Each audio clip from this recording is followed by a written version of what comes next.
깊은 밤, 아일랜드 어딘가의 황야에서 말발굽 소리가 울려 퍼진다고 합니다.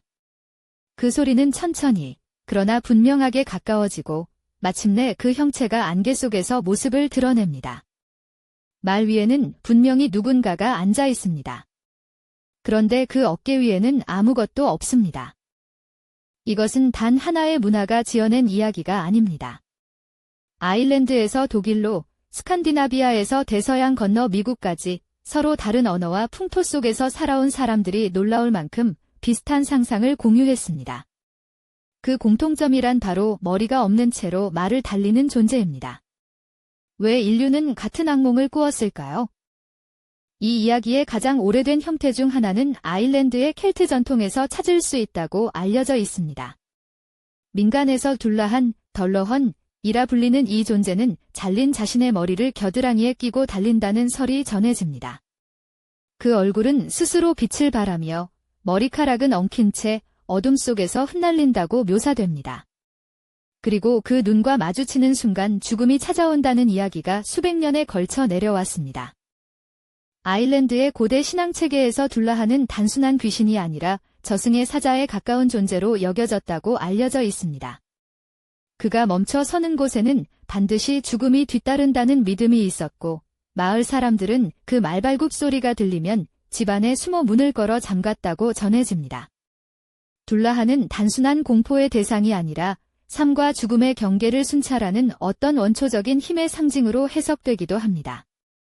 그런데 이 이미지가 아일랜드에만 머무르지 않았다는 점이 흥미롭습니다. 독일과 북유럽의 민간 전승에도 머리 없이 말을 달리는 존재에 관한 기록이 남아있다고 알려져 있습니다. 독일어권에서는 전쟁터를 떠돌며 산자를 위협하는 망령 기사의 이미지가 중세시대의 기록 속에 간헐적으로 등장한다고 전해집니다. 지리적으로 수백 킬로미터 떨어진 곳에서 언어도 신앙도 다른 사람들이 왜 같은 형태의 공포를 품었을까요? 스칸디나비아 전승에도 비슷한 그림자가 드리워져 있습니다.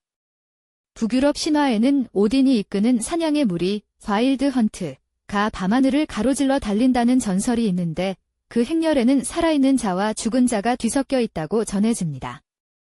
일부 버전에서는 그 행렬 속 인물들이 머리 없는 모습으로 묘사되기도 한다는 설이 있으며 그 광경을 목격한 자는 불행을 피하지 못한다는 믿음이 오랫동안 유지됐다고 알려져 있습니다.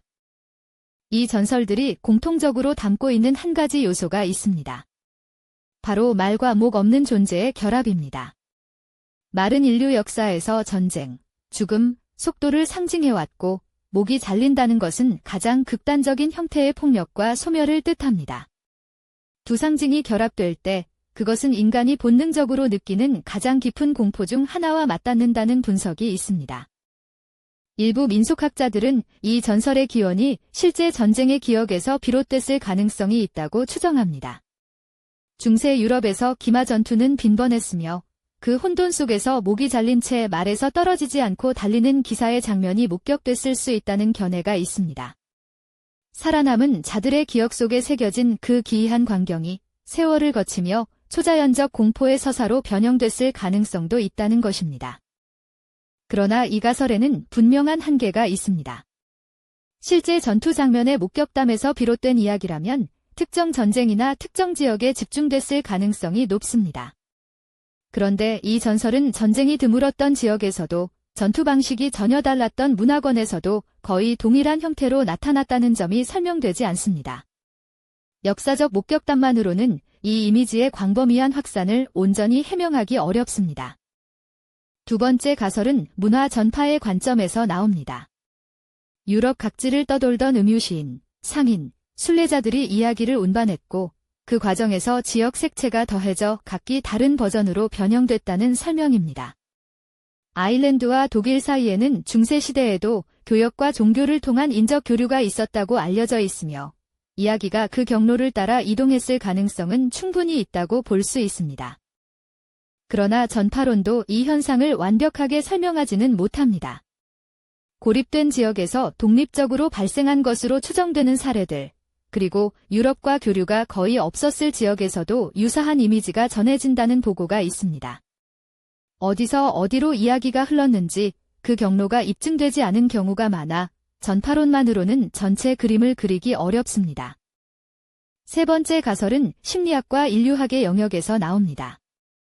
정신분석학자 칼 융이 제안한 집단 무의식 개념에 따르면 인류는 문화를 초월해 공유하는 원초적 이미지, 즉 원형, 다어커타입을 가지고 있다고 알려져 있습니다. 머리 없는 존재는 이성과 정체성을 잃은 상태, 그리고 통제 불가능한 죽음의 힘을 상징하는 원형일 수 있다는 분석이 있습니다. 말이라는 속도와 힘의 상징이 그 위에 결합되면서 인간이 본능적으로 두려워하는 무언가의 형상이 탄생했다는 것입니다. 이 전설은 19세기의 대서양을 건너 미국에도 뿌리를 내렸습니다.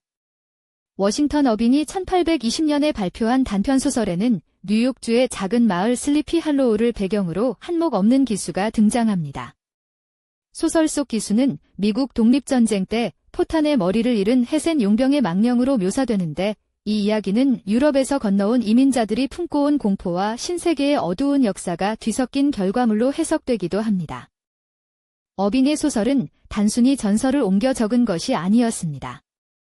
그는 고딕 문학의 분위기 속에 아일랜드와 독일에서 건너온 민담을 녹여내면서 목 없는 기술을 미국적인 공포의 상징으로 재창조했다고 알려져 있습니다. 이 소설이 대중적으로 성공하면서 유럽 각지에 산재하던 전설들이 하나의 일관된 이미지로 수렴되기 시작했다는 분석도 있습니다. 수백 년에 걸친 전설이 이제는 하나의 이름으로 불리게 된 것입니다. 이 모든 전설들을 관통하는 한 가지 질문이 남습니다. 왜 하필 머리인가? 인류학자들은 머리가 오랜 역사 속에서 영혼, 이성, 정체성의 자리로 여겨져 왔다고 설명합니다. 머리를 잃는다는 것은 단순한 신체의 훼손이 아니라 존재 자체의 소멸을 뜻하는 것으로 해석됐을 수 있습니다. 그 공포가 말이라는 운동성과 결합되면서 멈출 수 없는 죽음의 형상이 만들어졌을지도 모릅니다. 중세와 근대 초기 유럽에서 참수형은 드물지 않은 공개 처형 방식이었다는 사실도 주목할 필요가 있습니다.